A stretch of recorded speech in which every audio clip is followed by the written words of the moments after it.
It's National Law Enforcement Appreciation Day. I saw this post on the Facebook page of KXLY News, a local ABC affiliate here in Spokane. It's National Law Enforcement Appreciation Day. Thank you to all the brave men and women that protect us every day. I thought based on recent events here in Spokane, I should make this report showing what corporate media won't show you. Watch this local news report of an officer-involved shooting that occurred at about 10:30 p.m. on January 7th, 2019. Officer-involved shooting in a north central Spokane neighborhood. It happened late last night near the 600 block of West Montgomery. Spokane police say it began with a 911 call from a man who said someone in his neighborhood was shooting at him. KXLY 4's Caroline Flynn is live on the scene with the very latest. Caroline? Yep, well, just in the last 20 minutes, we've been seeing a lot of activity. We saw the Bearcat that they used last night to approach the suspect's home leave. We've also seen multiple police cars. The street right now, this 600 block of West Montgomery, is shut down, but it's expected to be open in time for the morning commute this morning, we've been assured by police. Here's what we can tell you about what happened last night. Spokane police, as Robin had mentioned, were called to this area after they received a call from a person saying that a neighbor was firing a gun at them. Spokane Police Chief Craig Meidel told KXLY at the scene that the first officer had arrived within 30 seconds of that 911 call and that everything happened pretty quickly thereafter.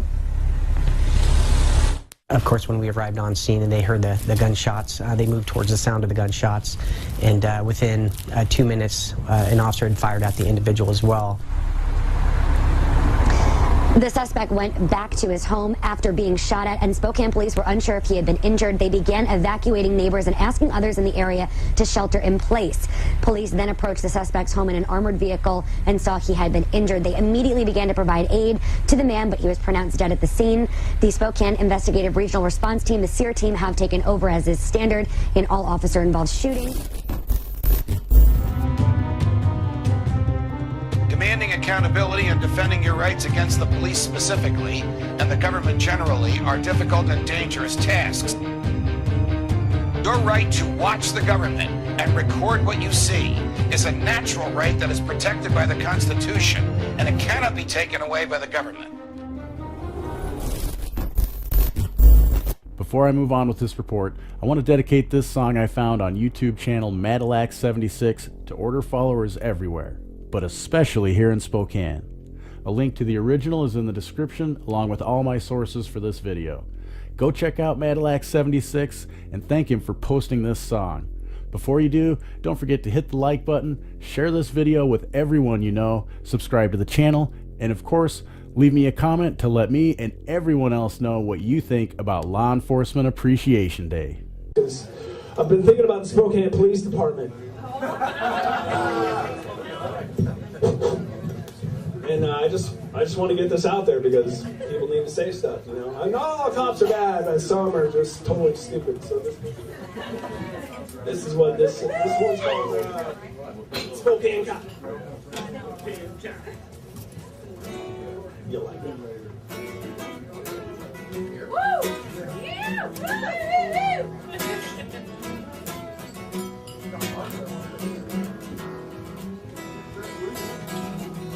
Qualify for me to shoot you, and I don't care who you are.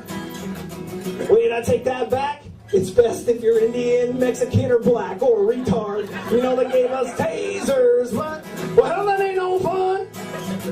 I'd rather pop a cap in your ass and see some other loving blood run, 'cause I'm a Spokane cop. On duty or not? Wanna wind up, Dad? Show me the back of your head. Now if I don't get to shoot you, then I'm gonna beat your ass. And then me and my buddy's gonna make up some crap, tell to the press, and oh yeah, it'll pass. Why? 'Cause I'm a Spokane cop. On duty or not? Wanna wind up, Dad? Show me the back of your head. Get it? I'm a Spokane cop. On duty or not? I got some beers in the fridge. So would you hurry up and jump off this bridge? My name's Matt Meadows. See you guys around. Thanks. Did you notice in that initial video clip I played, they mentioned the officers hearing gunshots? The reporter mentioned a person called saying a neighbor was firing a gun at them. She made that report on January 8th, the morning after the shooting. Chief Meidel's statement you heard was made the night of the shooting. He said when they arrived, meaning Spokane police arrived on the scene, they heard the gunshots and moved towards the sound of the gunshots. Notice how so far, according to reports, only the caller has confirmed a gun. The caller reported being fired at. The responding officers, from what we have been told so far, have never seen a gun, just heard gunshots and then went to the area where they heard the shots. Here's another clip I want to show you before I move on. This is from a reporter on scene soon after the shooting occurred. He doesn't mention anything about anyone seeing a gun, but listen to what he says neighbors he talked to told him what they heard. And I just spoke with a Spokane police officer who actually responded to this scene. They're telling us they are confirming that this was a shooting. They say a man inside a home near 600 West Montgomery was actually shooting at his neighbors. That's when the 911 call came in.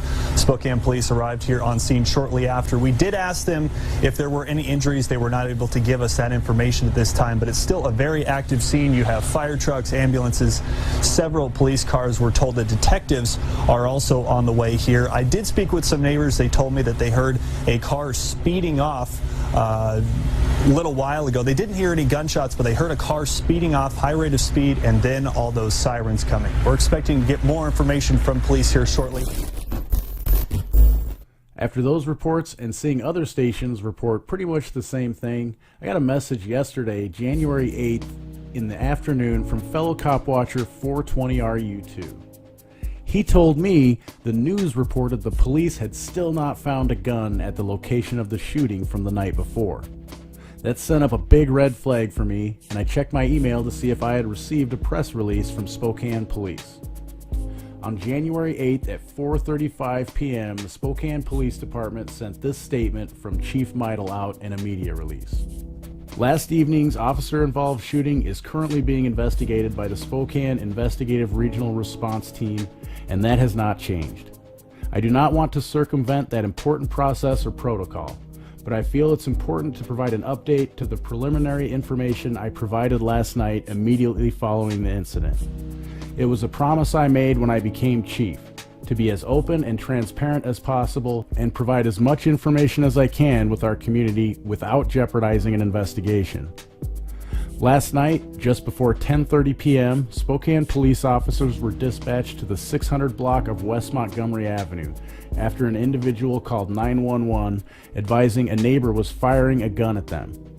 The reporting party who called 911, neighboring witnesses, and officers have advised they heard what they believed to be gunshots. Officers on the scene also advised they observed the suspect holding a long object, which they believed to be consistent with a rifle or shotgun. Adding to the preliminary information I provided last night, minutes after the accident, today I learned investigators recovered a baseball bat from the scene and a firearm was not located. The SIRR team will continue their investigation to learn the facts of what occurred during this incident, why witnesses and officers believed they heard gunshots, and what led up to the use of deadly force. Officers on scene were equipped with body cameras, which will be reviewed by investigators, along with any footage captured by cameras in the area. This is an ongoing investigation, and a more detailed account of what occurred before and during this incident will be learned following a complete and thorough SIRR investigation. All future communications on this incident will be provided by the SIRR. While I'm glad Chief Meidel is coming out making this statement, I'm very leery about the transparency of this investigation. I have already submitted public information requests for the reports from the scene as well as body cameras from officers involved in the incident. We have a new law in Washington state that was designed to give the public more transparency into use of force incidents and help establish a truly independent investigation. Unfortunately, because of the way these order followers are trained to shoot first and ask questions later, we will get a chance to see if the new law is effective. I guess I just don't understand why officers show up guns ablazing in these circumstances just because someone called in about shots being fired. They haven't even verified anything. Where is the standoff and negotiations we used to see? Now, it's just shoot first to keep officers safe as they force their will upon the situation. Order followers are trained to be judge, jury, and executioner on the streets. I hope you enjoyed this video. Make sure to hit the like button and share it with everyone you know. Find us on Twitter, as well as censorship-free platforms like BitChute and Steemit or DTube. Of course, subscribe if you haven't already, and don't forget to smile at someone you don't know every day.